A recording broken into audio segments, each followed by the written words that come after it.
نابود کر دیتا۔ وہ ایک عادل، ہمدرد اور ایماندار انسان تھا جو کمزوروں کا ساتھی اور ظالموں کے لیے قہر خداوندی بن کر ٹوٹتا تھا۔ ایک دفعہ منگولوں سے لڑتے ہوئے اس نے یہ تاریخی فقرہ کہا تھا کہ تمہارا ظلم و جبر ایک دن مٹ جائے گا اور ہماری بہادری کی داستانیں دنیا یاد کرے گی۔ آج 800 سال گزر جانے کے بعد ظالم منگولوں کو کوئی جانتا بھی نہیں اور ارطغرل غازی کا نام ساری دنیا کا بچہ بچہ جانتا ہے۔ آج ہم جس جانباز کا ذکر کرنے جا رہے ہیں وہ ہے ارطغرل غازی۔ یہ وہی ارطغرل غازی ہے کہ جس کی نام کی ڈرامہ سیریل دریلس ارطغرل نے پوری دنیا میں تہلکہ مچا دیا تھا۔ ارطغرل غازی اصل میں تھا کون؟ یہ کہاں سے آیا؟ کیا اس کا کردار حقیقی بھی ہے یا اپنے پاس سے گھڑا گیا ہے؟ ڈرامہ سیریل ارطغرل غازی دریلس اور اصل ارطغرل غازی کے کردار میں کیا فرق ہے؟ یہ سب کچھ ہم اسی ویڈیو میں بتائیں گے۔ بسم اللہ الرحمن الرحیم۔ ویڈیو شروع کرنے سے پہلے جو لوگ چینل پر نئے ہیں ان سے گزارش ہے کہ وہ سبسکرائب کر کے بیل آئیکن کا بٹن بھی دبا دیں تاکہ ہر نئی آنے والی ویڈیو کا نوٹیفیکیشن آپ تک پہنچتا رہے۔ ویڈیو اگر اچھی لگے تو لائک کر دیں اور شیئر بھی کر دیں اور کمنٹ میں لکھیں کہ ویڈیو آپ کو کیسی لگی۔ تو چلو آج کی ویڈیو شروع کرتے ہیں۔ اصل ارطغرل غازی اصل میں 12ویں صدی کے آخر میں 1188 عیسوی کے لگ بھگ اناطولیہ جو موجودہ ترکی ہے یہاں پیدا ہوا۔ ارطغرل غازی کا تعلق اوغوز کائی قبیلے سے تھا۔ اوغوز خان دراصل ایک سلجوق سردار تھا جو مشہور زمانہ سلجوق خاندان سے تھا۔ اس کی بہادری مشہور تھی۔ اوغوز خان کی نسل سے 24 قبیلے بنے۔ یہ تمام قبائل خانہ بدوش تھے۔ ان میں کائی قبیلہ ایک بڑا قبیلہ تھا اور ممتاز بھی تھا۔ کائی قبیلہ اپنی محنت، جنگجوانہ فطرت اور کام میں لگن کی وجہ سے مشہور تھا۔ کائی قبیلے کا سردار اس وقت سلیمان شاہ تھا جو کہ اپنے قبیلہ کے اناج، پانی اور تحفظ کے لیے کافی پریشان رہتا تھا۔ اس قبیلے کو جہاں بھی سبزہ اور پانی نظر آتا فوراً خیمے گاڑ لیتا اور زندگی شروع کر دیتا۔ کائی قبیلہ اس وقت جب ارطغرل غازی پیدا ہوا اور ابتدائی دنوں میں یعنی ارطغرل غازی کے ابتدائی سالوں میں وہ کائی قبیلہ اپنے مستقل ٹھکانہ کے لیے ادھر ادھر مارا پھر رہا تھا۔ دنیا اس وقت ہر جگہ پر جنگوں کی لپیٹ میں تھی۔ ایک طرف فلسطین اور شام میں صلیبی جنگوں نے لوگوں کو نڈال کر کے رکھ دیا تھا، دوسری طرف وسط ایشیا میں سلجوق مسلمان، منگول اور بازنطینی عیسائی آپس میں دست و گریباں تھے۔ کائی قبیلہ اس وقت شام کے قریب اناطولیہ کی سرحد میں تھا۔ بہتر مستقبل کی تلاش میں کائی قبیلہ کے سردار سلیمان شاہ کی قیادت میں وسط ایشیا کی طرف نکل کھڑا ہوا۔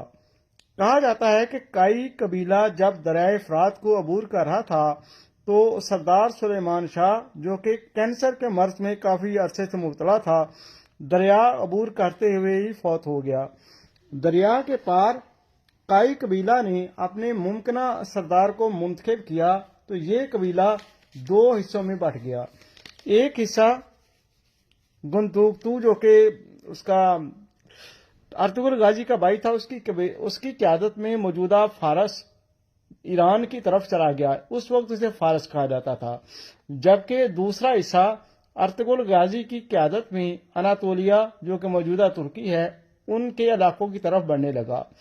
جب یہ قبیلہ ارطغرل غازی کی قیادت میں انگورا جو کہ موجودہ انقرہ ترکی کا دارالخلافہ ہے اس کے قریب پہنچا تو اس قبیلہ نے کچھ دیر کے لیے پڑاؤ کیا۔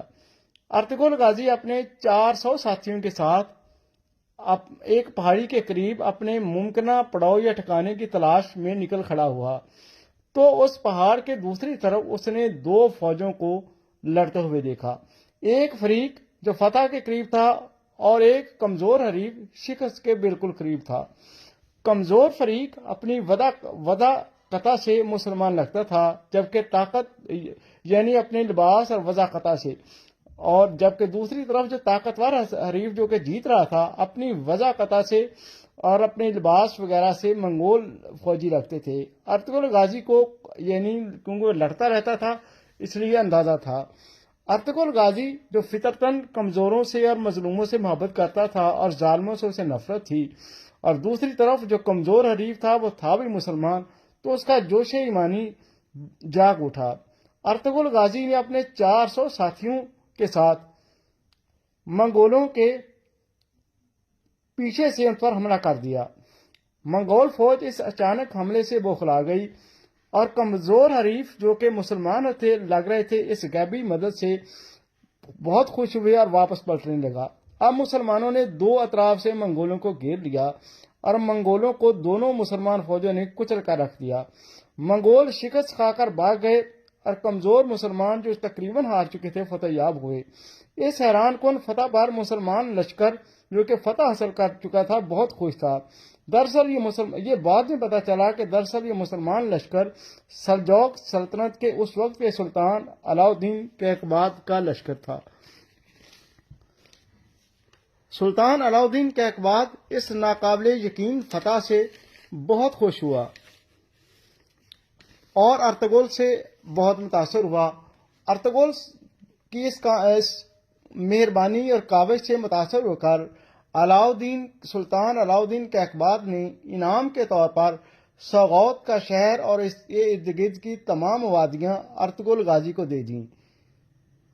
یہاں ایک طرف ارطغرل غازی کو منگولوں کے ظلم و ستم کا بھی سامنا تھا تو دوسری طرف بازنطینی یعنی کہ عیسائی بھی فتنہ فساد برپا کیے رہتے تھے۔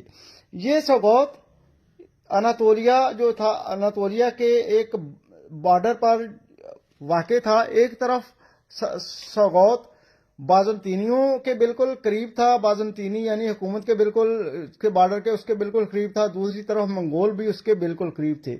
تو ارطغرل غازی کو ایک طرف بازنطینیوں کا سامنا بھی کرنا پڑتا تھا، دوسری طرف منگولوں کا بھی سامنا کرنا پڑتا تھا۔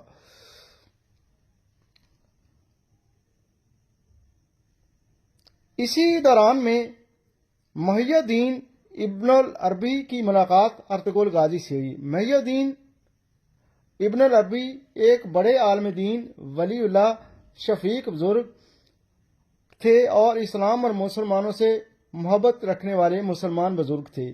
یہ وہ زمانہ تھا جب منگولوں نے مسلمانوں کے کئی شہر اجاڑ دیے تھے اور ہزاروں لاکھوں مسلمانوں کو قتل کر دیا تھا۔ ابن العربی مسلمانوں کی اس نسل کشی اور تباہی سے بہت پریشان اور غمزدہ تھا۔ وہ کسی ایسے مسلمان جنگجو سردار کی تلاش میں تھا کہ جو ان ظالموں سے لڑ سکے اور مسلمانوں کو ان کے ظلم و ستم سے بچا سکے۔ ایسے میں اس کی ملاقات ارطغرل غازی سے ہوئی۔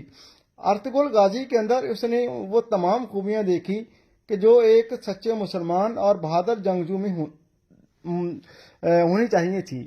چنانچہ اس نے ارطغرل غازی کی حوصلہ افزائی کی اور اس کے اندر اسلام سے محبت اور قرآن اور حضور پاک صلی اللہ علیہ وسلم سے محبت کے جذبے کو اجاگر کیا۔ اس نے ارطغرل غازی کو عدل و انصاف، مخلوق خدا سے محبت، رواداری، مظلوموں کے ساتھ حسن سلوک جیسی خوبیاں پیدا کر دیں۔ ارطغرل جو کہ ابن العربی سے بہت متاثر تھا، زندگی بھر ان اصولوں پر عمل کرتا رہا۔ انہی خوبیوں کو اپنانے کی وجہ سے ارطغرل غازی کا خاندان عثمان خان اول کی قیادت میں حکمران بنا اور اس خاندان نے عثمانیہ سلطنت کی بنیاد رکھی اور 600 سال تک حکومت کی۔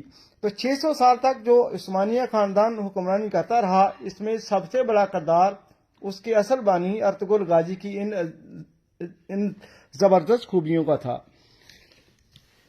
ادھر منگول وسط ایشیا میں اپنا اثر و رسوخ مسلسل بڑھا رہے تھے، حتیٰ کہ 1243 میں ایک جنگ کے بعد انہوں نے پورے اناتولیا کو اپنے کنٹرول میں لے لیا۔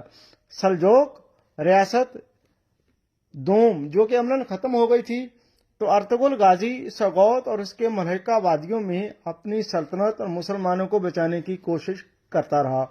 ادھر منگولوں نے ایک طرف وسط ایشیا میں سلجوق ریاست کو ختم کر دیا اور 1257 میں ہلاکو خان کی قیادت میں منگولوں نے بغداد کو طاقت و تراج اور برباد کر کے رکھ دیا اور عباسی سلطنت کو بھی ختم کر دیا۔ منگول اب وحشی درندے بن گئے تھے اور ہر جگہ ہر ریاست میں دندناتے پھر رہے تھے، اور پھر منگولوں نے ایک ایسی تاریخی غلطی کی کہ جس کے بعد ہوا کا سارا رخ بدل گیا اور مسلمان دوبارہ جو ہے وہ میدان میں واپس آئے اور پوری دنیا میں حکومت کرنے لگے۔ ہوا یوں کہ بفرے ہوئے منگولوں نے طاقت کے نشے میں چور ہندوستان پر بھی حملہ کر دیا۔ ہندوستان پر اس وقت غیاث الدین بلبن کی حکومت تھی، جو کہ سلاطین غلامہ کا ایک عظیم سلطان تھا اور خود بھی وہ نسل ترک تھا، اور وہ بہت نیک دل بہادر مسلمان تھا۔ اسلام ہندوستان میں اس وقت بہت تیزی سے پھیل رہا تھا اور ہندوستان کے مسلمانوں میں ایمانی جوش بہت زیادہ تھا۔ منگولوں نے جب ہندوستان پر حملہ کیا تو غیاث الدین بلبن کی فوجوں نے منگولوں کو کچل کر رکھ دیا۔ یہ 1267 کی بات ہے۔ 1267 میں پہلی دفعہ منگولوں نے ہندوستان پر حملہ کیا تو غیاث الدین بلبن نے اس کو یعنی منگولوں کو تباہ و برباد کر کے رکھ دیا۔ منگولوں کو حیران کن اور عبرتناک شکست ہوئی، جس سے ارطغرل غازی اور اس کے جانشاروں کو بھی حوصلے بلند ہوئے اور انہوں نے اناطولیہ میں بھی منگولوں سے بہت سے علاقے دوبارہ واپس حاصل کر لیے۔ دوسری طرف غصے میں بھرے ہوئے منگولوں نے ہندوستان پر بار بار حملے کیے۔ جواب میں غیاث الدین بلبن کی فوجوں نے بار بار منگولوں کو شکست دی۔ کہا جاتا ہے کہ غیاث الدین بلبن نے تقریباً 6 دفعہ منگولوں کو شکست دی۔ ان جنگوں میں غیاث الدین کا اپنا بیٹا شہزادہ محمد شہید بھی ہوا، لیکن پھر بھی غیاث الدین بلبن کی فوجوں نے منگولوں کے خلاف فتح حاصل کر لی۔ اس کے بعد ناصر الدین خلجی اور علاؤ الدین خلجی نے بھی منگولوں کو بار بار شکست دی اور 1316 میں علاؤ الدین خلجی نے منگولوں کو آخری شکست دے کر اس کا خاتمہ کر دیا۔ دوسری طرف اناطولیہ یعنی ترکی میں ارطغرل برابر بازنطینیوں اور غداروں سے لڑتا رہا۔ بالآخر اس نے ان سب کو شکست دے دی۔ ایک طرف ہندوستان کی فوجیں منگولوں کو بار بار شکست دے رہی تھیں تو دوسری طرف وسط ایشیا میں ارطغرل غازی کی قیادت میں مسلمان فوجیں منگولوں سے ایک ایک کر کے تمام مفتوحہ علاقے واپس حاصل کر رہی تھیں۔ ناظرین، ایک وقت ایسا بھی آیا کہ ارطغرل غازی کی قیادت میں مسلمان فوجوں نے اناطولیہ کے تقریباً تمام علاقے واپس کر لیے، لیکن ارطغرل غازی اپنی زندگی میں ایک نئی ریاست کی بنیاد نہ رکھ سکا۔ ارطغرل نے 1280 میں وفات پائی۔ تقریباً یہی کہا جاتا ہے کہ 1280 میں تقریباً 92 سال کی عمر میں ارطغرل غازی نے وفات پائی۔ اس کی وفات کے بعد ارطغرل غازی کے بہادر بیٹے عثمان خان اول نے اپنے بیٹے اور خان غازی کی مدد سے منگولوں اور بازنطینیوں کو شکست دی۔ عثمان خان اول نے اپنے بیٹے اورحان غازی کی مدد سے منگولوں اور بازنطینیوں کو شکست دی اور تقریباً 1300 میں عثمان خان اول نے اپنے بیٹے اورحان غازی کی مدد سے عثمانی سلطنت کی بنیاد رکھی اور ایک درخت کے نیچے یہ بنیاد رکھی گئی اور باسا کو دارالحکومت بنایا۔ باسا بھی اس وقت ایک چھوٹا سا شہر تھا۔ عثمانی سلطنت اس وقت چھوٹی تھی۔ عثمانی سلطنت وقت کے ساتھ ساتھ پھیلتی گئی اور پھر ایک وقت ایسا آیا کہ 3 برے اعظموں تک پھیل گئی۔ عثمانی سلطنت نے وہ عباسی سلطنت کے خاتمے کے بعد جو علاقے مسلمانوں سے چھن گئے تھے وہ تمام علاقے واپس کر لیے اور اس کے بعد 3 برے اعظموں تک اس کی سلطنت پھیل گئی۔ عثمانی سلطنت تقریباً 600 سال قائم رہی اور 20ویں صدی میں پہلی جنگ عظیم کے بعد 1922 میں تقریباً ختم ہو گئی۔ یہ کوئی نہیں جانتا، لیکن یہ ایک تاریخی حقیقت ہے کہ ارطغرل غازی کی کامیابیوں میں بالواسطہ طور پر ہندوستان کے بہادر مسلمان بادشاہ غیاث الدین بلبن کا بڑا ہاتھ ہے۔ یوں ایک طرف ارطغرل کی اولاد نے عثمانی سلطنت کی بنیاد ڈالی جو 600 سال تک قائم رہی، دوسری طرف بالکل اسی طرح ہندوستان میں بھی مسلمان سلطنت 600 سال تک قائم رہی۔ ناظرین، یہ دونوں سلطنتیں بیک وقت اپنے اپنے دور میں سپر پاور رہیں۔ ارطغرل غازی کی وفات کے 800 سال بعد ترکی میں اس پر یعنی ارطغرل غازی کی شخصیت پر ایک ڈرامہ سیریل 2014 میں بنا جس کا نام دیریلس ارطغرل تھا۔ اس ڈرامہ سیریل نے دیکھتے ہی دیکھتے ساری دنیا کو اپنے شہر میں جکڑ لیا۔ مسلمان نوجوان بالخصوص اس کے شہر میں مبتلا ہوئے۔ اس ڈرامے نے شہرت، مقبولیت اور کمائی کے تمام ریکارڈ توڑ دیے۔ ارطغرل غازی کا نام بچے بچے کی زبان پر آ گیا۔ جب اس ڈرامے کی مقبولیت کا عالم یہ تھا کہ جب یہ ڈرامہ شروع ہوتا تو لوگ اپنا سب کام چھوڑ دیتے اور جب تک یہ ڈرامہ ختم نہ ہوتا یعنی وہ قسط ختم نہ ہوتی دیکھتے رہتے، اور اس کے بعد اگلے دن سارا دن اس ڈرامے کی اگلی قسط کا انتظار کرتے رہتے۔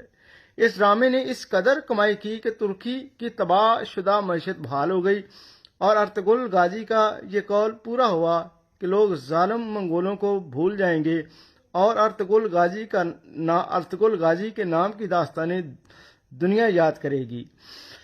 ناظرین، یہ تھی اصل ارطغرل غازی کی کہانی۔ تو جس کو بھی یہ اچھی لگے تو لائک بھی کر دیں اور سبسکرائب بھی کر دیں۔ ہم آپ سے اجازت لیتے ہیں اور شکریہ۔